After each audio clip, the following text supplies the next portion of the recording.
One simple act of faith. That's all it really takes to make a movement for God.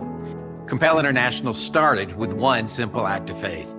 David Wilkerson, 1958, living in rural Pennsylvania, hears God speak to him about going to New York City and sharing the gospel with violent gang members.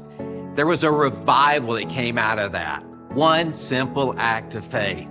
And then all of a sudden, there were all these drug addicts that were coming to faith, but they were struggling with getting set free.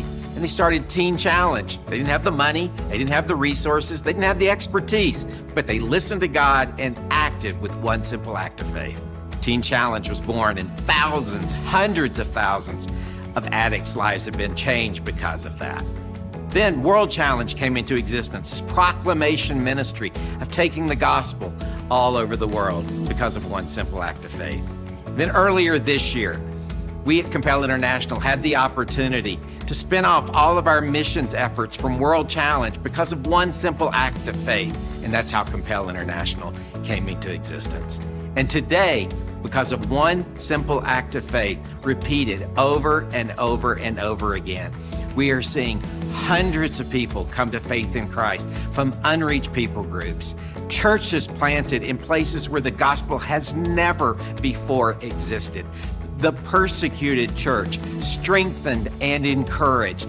All of this every day because of one simple act of faith. That's actually what we're asking you for today. Would you come alongside us with one simple act of faith? Would you believe God in your prayers to change the world through the ministry of Compel International? Would you give out of an act of faith so that we can see Jesus glorified amongst the unreached of the earth? Our goal, to plant the church where it doesn't exist. A very easy statement, but a very difficult reality. But nothing is impossible with God. One simple act of faith can change our lives and change the future of the world. Thanks for joining us. Thanks for being a faithful supporter in prayer.